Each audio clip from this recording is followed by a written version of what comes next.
찬송가 419장 하겠습니다.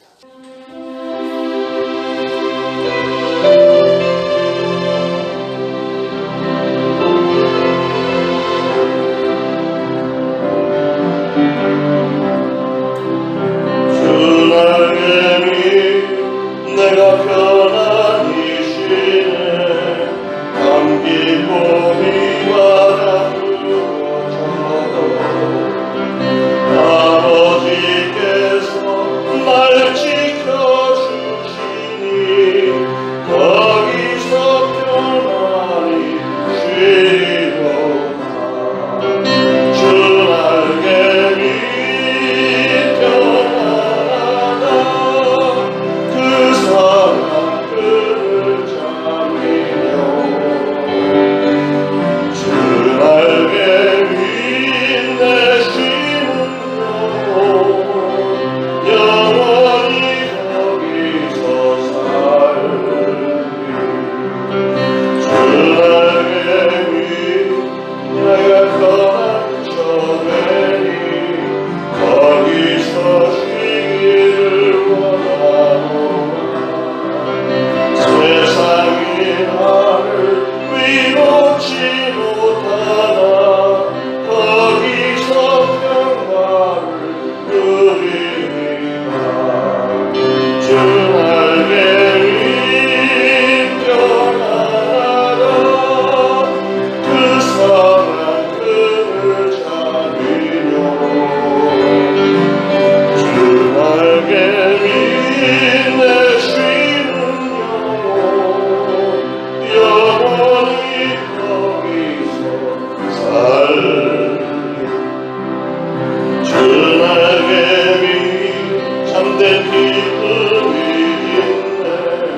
고달픈 세상 가는 동안 나 거기 숨어 돌보심을 받고 영원한 안식을 얻으리라. 주 날개미 편안하다. 그 사랑 그를 잠기며 주 날개미 내 쉬는 영원히 거기서 살리.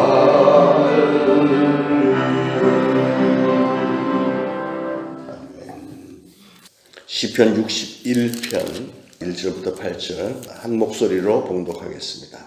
하나님이여 나의 부르짖음을 들으시며 내 기도에 유의하소서. 내 마음이 약해질 때에 땅 끝에서부터 주께 부르짖으오리니 나보다 높은 바위에 나를 인도하소서. 주는 나의 피난처시요 원수를 피하는 견고한 망대이심이니이다. 내가 영원히 주의 장막에 머물며 내가 주의 날개 아래로 피하리이다. 주 하나님이여 주께서 나의 소원을 들으시고 주의 이름을 경외하는 자가 얻을 기업을 내게 주셨나이다. 주께서 왕에게 장수하게 하사 그의 나이가 여러 대에 미치게 하시리이다. 그가 영원히 하나님 앞에서 거주하리니 인자와 진리를 예비하사 그를 보호하소서. 그리하시면 내가 주의 이름을 영원히 찬양하며 매일 나의 소원을 이행하리이다. 아멘. 오늘 시편 61편은 다윗이 아들 압살롬의 반역으로 아들 압살롬의 공격을 피해서 예루살렘을 떠나서 마하나임이라는 곳에 피신해 있을 때 쓴 비탄의 시입니다. 비탄. 다윗은 자기의 비통한 심정과 그 정황을 2절에서 내 마음이 눌릴 때 땅끝에서부터 주께 부르짖으오리니 나보다 높은 바위에 나를 인도하소서 이렇게 부르짖었습니다. 여기서 내 마음이 눌릴 때에 그랬는데 이 눌릴 때의 그 히브리어 단어의 뜻은 상할 때, 다칠 때 이런 걸 얘기를 하는 거예요. 그러니까 아들은 지금 아들 압살롬의 반역 때문에 마음이 상할 대로 상했고 다칠 대로 다쳤다는 거예요. 근데 이게 남의 얘기니까 여러분이 그렇게 무관심해 보이지 덤덤하신 것 같은데 여러분 자기의 사랑하는 아들이 특별히 사랑하는 아들이 자기의 왕위를 빼앗겠다고 군사를 일으켜서 공격을 해왔어요. 아버지를 죽이겠다고 덤빈 겁니다. 거기다가 자기를 따랐던 부하들, 신복들까지도 아들에게 합세를 해서 자기를 죽이려고 할 때 다윗의 심정이 어땠겠습니까? 얼마나 비통했겠습니까? 오늘날 수많은 사람들이 각자의 어떤 이유 때문에 근심과 불안과 초조한 삶을 살고 있고요. 지금 이 코로나 바이러스는 전 세계를 강타해서 완전히 우리 인간이 얼마나 연약한 존재인 것을, 얼마나 무능한 존재인 것을 새삼 깨닫게 해주고 있습니다. 오늘날 보면 유난히 우울증 증세를 가진 사람이 많은 것 같아요. 옛날에 20년 전에 9.11 사태가 있었을 때 그 건물이 무너지는 것을 보았던 미국 사람들 중에 우울증 환자가 어마어마하게 많이 생겼습니다. 오늘날도 이 코로나 바이러스 때문에 전 세계적으로 다른 것도 문제가 많지만 우울증 환자들이 대폭 늘어나고 있습니다. 그러면 이런 증상, 이런 우울증 증상, 충격을 받아서 디프레션 돼버리는 이것을 어떻게 치료할 수 있을까? 일단 말씀 가운데 우리가 이것저것 생각하면 첫 번째로는 우리는 건강한 만남들이 있어야 됩니다. 건강한 만남. 근심 걱정에 푹 빠진 사람들이나 우울증에 시달리는 사람들이 그 사람들이 같이 어울리면 그 어울린 그 자리는 우울증 환자 수용소가 되고 맙니다. 우울증 환자는 그런 데 어울리면 점점 더 깊이 들어가게 됐어요. 우울증 환자는 건강한 생각으로 건강한 삶을 사는 사람들과 어울려야만 헤어나올 수 있습니다. 건강한 삶의 이야기를 듣고 건강한 삶을 실제로 사는 거기에 같이 섞여야만 우울증에서 벗어날 수 있는데 가만히 보면 유유상종이라고 우울증에 걸린 사람들은 비슷한 성향의 사람들끼리 어울려갖고 서로 상담하고 뭐 이러고 있어요. 절대로 헤어나올 수가 없습니다. 거기서 벗어나야 돼요. 박차고 거기서 빠져나와야 됩니다. 벗어나기 전에는 낯설 가망성이 없습니다. 우울증뿐만이 아니고 모든 인생살이가 다 그렇잖아요. 여러분들이 인생을 살면서 신앙이 좋고 인격이 훌륭한 친구, 바른 안내자, 좋은 신앙의 멘토 이런 분들하고 어울려야 됩니다. 교회를 다니는데 교회도 사람들이 모인 곳이니까 부정적인 사람들이 몇 명이 꼭 있잖아요. 근데 이상하게 거기에 어울리는 사람들이 있어요. 신기하죠. 좋은 사람들을 놔두고 그 부정적인 사람들하고 어울려갖고 서로 불행하게 되는 이런 모습들이 종종 있습니다. 그런 걸 보고 예수님이 뭐라고 했냐면 소경이 소경을 인도하면 둘이 다 구덩이에 빠지리라 그러셨잖아요. 정신적으로 그리고 영적으로 나에게 도움이 될 만한 사람들하고 교제를 해야 됩니다. 문제는 그런 분별력이 대부분의 사람들에게는 없는 거예요. 대부분의 사람들은 어떤 사람하고 친하냐면 자기에게 잘 대주는 사람, 자기하고 성격이 맞는 것 같은 사람, 이런 사람하고 어울려요.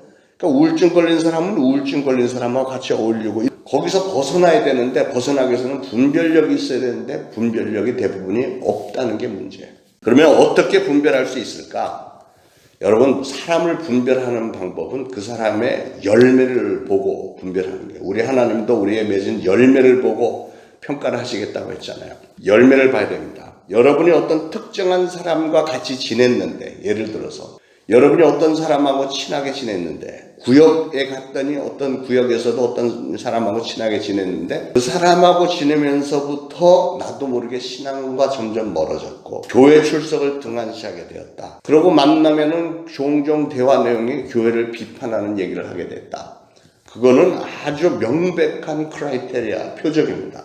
여러분, 같은 교회 다닌다고 해서 다 좋은 사람들은 아니죠. 사람들이 모인 곳에는 이런 사람도 있고 저런 사람도 있으니까. 그래서 여러분이 신앙생활을 진짜로 잘하길 원한다면 누구하고 가까이 해야 될까요? 여러분의 담임 목사하고 가까이 하는 거예요. 담임 목사. 물론 담임 목사가 여러분과 항상 함께 할 수는 없지만 하여튼 문제가 생기고 어려움이 생기면 담임 목사하고 상담하는 게 최고고, 근데 보면 대부분 담임 목사를 어려워하니까 부사역자들하고 의논들을 많이 하잖아요. 부사역자들 좋습니다. 우리 교회 부사역자들 다 좋으니까. 그러니까 마음 편하게 우리 전도사님들하고 해도 괜찮아요. 구역장님도 물론 선별해서 뽑은 분들이긴 하지만 구역장님들 중에는 그래도 좀 위험 요소를 가진 분들이 종종 있어요. 그러니까 여러분들이 그것도 분별을 해야 되겠고, 어쨌든 문제가 좀 있다가 영적인 문제, 정신적인 문제, 또 육신적인 문제까지라도 담임 목사님하고 한번 상담을 좀 추진해 보시기 바랍니다. 저는 오픈되어 있습니다. 여러분이 아무 때고 저를 담임 목사로 생각하고 상담하기를 원한다. 대화라도 좀 나누기를 원한다. 요즘 커피 값이 좀 비싸긴 하지만 커피를 한 잔 대접해 드리고 싶다. 이러면 아무 때고 전 열려 있습니다. 할렐루야. 왜냐하면 그렇게 함으로써 역시 신앙이라고 하는 것은 신앙적으로 조금 그래도 먼저 깨달았고 먼저 앞선 사람들하고 그리고 신앙의 열매들이 차곡차곡 맺어지는 분들하고 교제를 해야지 아무 학원에서는 여러분이 그 사람하고 똑같이 돼요. 여러분이 어떤 사람을 사귀느냐 이게 중요하거든요. 그래서 건강한 만남이 필요하고 두 번째로는 하나님 앞에서 항상 기도 생활을 해야 됩니다. 신앙 생활을 하라는 거예요. 1절에 보니까 다윗은 나의 부르짖음을 들으시며 그랬습니다. 그리고 2절에서는 내 마음이 눌릴 때 땅끝에서부터 주께 부르짖겠다고 그랬습니다. 왜 하필이면 땅끝일까? 그것은 다윗은 만약에 설령 자기가 땅끝 벼랑으로 밀려났다고 할지라도 거기서도 하나님을 향해 부르짖겠다는 거예요. 기도할 수 있는데 왜 걱정하십니까? 뭐 이런 복음성가도 있잖아요. 우리는 1절, 2절에서 기억해야 할 교훈이 뭐냐면 부르짖어야 된다. 땅끝에서라도 부르짖어야 된다. 어디에 있든지 하나님 앞에 부르짖는 게 중요하다는 거예요. 그리고 높은 바위에 인도하실 줄로 믿고 기도하라는 거예요. 여러분 부르짖는다는 건 어떻게 하냐면 소곤소곤 하는 걸 부르짖는다고 안 합니다. 부르짖는다는 건 배에 힘을 팍 주고 막 소리 지르는 거예요. 막 촤야 하고 간절히 부르짖는 게 이게 부르짖는 거잖아요. 부르짖는다고 해서 쥐야 이건 아니잖아요. 근데 왜 그렇게 간절히 소리 지르면서 부르짖어야 되냐면 그게 내가 적극적인 모습, 열정적인 모습을 하나님 앞에 보이는 거예요. 땅끝에서도 기도한다는 것은 절망과 좌절과 우울의 벼랑에서도 하나님께 나와서 나는 기도한다. 그런 뜻이고 그렇게 기도하면 하나님은 그 다음에 보니까 여러분을 높은 바위 위로 올려주시겠대요. 높은 바위 위로 올려주시겠다. 한마디로 여러분이 부르짖어 기도하기만 하면 여러분을 근심, 걱정과 우울증의 신면에서 끌어올려서 하나님 앞에 가까운 곳으로 올려주시겠다는 겁니다. 다윗의 신앙이 그거였어요. 다윗이 하나님의 마음에 합한 자라고 하지만 그의 삶을 보면 얼마나 고난이 많습니까? 저는 다윗의 삶을 보면 하나님의 마음에 합했다는 사람의 삶이 왜 이렇게 고난이 많노? 굉장히 심각한 문제들이 많았어요. 그런데 고난 당할 때마다 다윗은 하나님 앞에 무릎을 꿇었고 무릎을 꿇고 하나님께 부르짖고 기도하면 다윗에게는 힘이 생겼고 소망이 있고 확신이 있으니까 고난이 고난으로 보이지 않는 겁니다. 이런 다윗의 신앙의 자세가 그로 하여금 신앙적으로 성숙하게 만들어줬던 겁니다. 성경에 보면 고난, 역경, 불안, 실패, 무슨 위기 상황 여러 가지 사건들이 낱낱이 기록되어 있습니다. 그리고 그것들을 해결하고 처리하신 하나님의 능력과 섭리를 다 기록을 해놓고 있습니다. 여러분 이 세상 그 누구라도 위기 상황이나 절망에 직면할 수 있죠. 어려운 상황 만날 수 있잖아요. 그런 일 때문에 절망적인 상황 가운데 우울증 증세가 올 수도 있고 불안 걱정으로 가득 찬 삶이 될 수도 있습니다. 중요한 것은 그 사람이 여러분이 어떤 믿음을 가지냐에 따라서 이 문제를 쉽게 극복할 수도 있고 자칫 잘못하면 그 앞에 무릎을 꿇어버릴 수도 있는 겁니다. 전문가의 약물 치료법이나 상담요법은 우울증을 조금 조절하는 일시적으로 조절하는 건 도움이 돼요. 그러나 그 약물이 우울증을 절대로 치료하지 못합니다. 우울증을 치료하는 것은 하나님밖에 안 하시는 거예요. 여러분이 정신적으로 불안하고 뭐 이런 게 약을 먹으면은 진정은 되죠. 그리고 막 우울증 깊은 사람들은 약을 먹으면 갑자기 빨딱해요. 안녕하세요. 뭐 이상한 행동들을 보여요. 뭐 왜냐하면 그 약 자체가 사람을 빨딱 이러니까 조금 오히려 좀 비정상적인 모습을 보이잖아요. 그래서 그 약은 기운이 있을 때 일시적으로 조절은 해주지만 치료는 못하는 거예요. 우리가 영적인 존재로서 반드시 알아야 될 것은 우리 인간의 육체는 우리 인간의 정신이 육체를 조절을 하고 이 정신은 우리의 영혼이 통제한다는 사실을 기억을 해야 되고 우리의 영혼은 신앙에 의해서 좌우된다는 것을 알아야 돼요. 다시 말해서 우리 하나님께서 우리를 영혼, 육의 존재로 만들어주셨기 때문에 우리의 영이 잘 돼야, 영혼이 잘 돼야 범사에 감사하고 이렇게 나잖아요. 영혼이 먼저 잘 돼야 되는 거예요. 그래야만 정신이 통제되고 그리고 육신의 건강도 오고 그런 겁니다. 영혼이 건강하면 정신도 육체도 올바른 믿음으로 살 수 있는 거예요. 여러분, 우리 인생에 어떤 문제라도 결국은 하나님이 고쳐주셔야 됩니다. 이 코로나 바이러스도 하나님께서 직접 개입하셔서 그냥 한 번만 만져주시면 끝날 텐데, 하나님이 어떤 이유가 있기 때문에 아마 기다리는 것 아니겠어요? 하나님은 나의 피난처, 나의 망대, 나의 날개, 나의 장막이심을 기억하시기를 바랍니다. 그리고 그 믿음을 날마다 고백하고 예수 그리스도를 항상 선포하시기를 축원합니다. 마지막으로 세 번째, 우리는 하나님의 보호를 받아야 됩니다. 3절에 주는 나의 피난처시여 원수를 피하는 견고한 망대다 그랬고, 4절에는 내가 영원히 주의 장막에 거하며 내가 주의 날개 아래 피하리이다 이렇게 다윗이 고백했습니다. 다윗은 하나님을 가리켜 피난처다, 망대다, 날개다 이렇게 노래했는데, 이 셋은 모두가 다 보호수단이죠. 그리고 4절에 주의 장막이 나오는데, 주의 장막은 성막이죠. 성막은 하나님이 내 이름을 거기 있게 하겠고 내가 거기서 너희를 만나주겠다 하신 그 장소가 바로 성막입니다. 내가 하나님이 계시는 성막에 피하며 그곳에 머문다면 무슨 걱정이나 염려가 있겠습니까? 하나님을 피난처, 망대, 날개로 표현을 했던, 장막으로 믿고 표현했던 다윗은 사울 왕으로부터 쫓겼고 나중에는 또 아들 압살롬으로부터 또 이렇게 쫓겨다니는 비참한 현실 가운데도 절대로 절망하거나 자신을 자학한 적이 없습니다. 여러분, 피할 곳이 있고 바랄 곳이 있고 숨을 곳이 있고 영원히 머물 장막이 있는 사람이라면 무엇 때문에 우울증에 걸릴 필요가 있겠어요? 다윗처럼 하나님을 절대적으로 의지한다면, 우리 하나님이 최고야, 이 신앙만 분명히 있다면 모든 정신적인 고통 다 사라지겠죠. 그 어떠한 방법보다도 믿음의 방법이 최고다, 가장 위대하고 힘있다는 것을 기억하시고 여러분의 평생에 하나님만을, 예수 그리스도만을 철저하게 신뢰하시고요, 날마다 천국 소망을 바라보시면서 승리하시기를 축원합니다. 기도하겠습니다. 하나님, 참으로 복잡한 이 세상, 정말 여러 가지 위험에 도사리고 있고 특히 이 코로나 바이러스가 전 세계를 두려움에 떨게 만들고 있는 이런 상황 가운데서도 다윗이 그랬던 것처럼 저희들 오늘 하나님을 바라봅니다. 오로지 하나님밖에는 없음을 고백을 합니다. 저희들 다윗이 고백했던 것처럼 저희들 하나님이 바로 우리의 날개가 되어주시고 우리의 장막이 되어주시고 우리 하나님은 나의 피난처가 되어주시는 것을 고백을 합니다.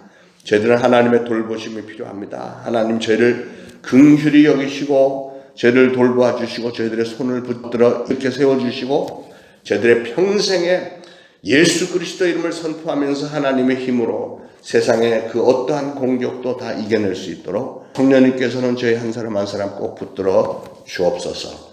오늘도 새날 주셨으니 이 새날을 축복하시고 오늘은 좋은 소식을 많이 들으며 하나님께 더욱더 감사하며 영광 돌리는 하루가 되도록 축복하옵소서. 예수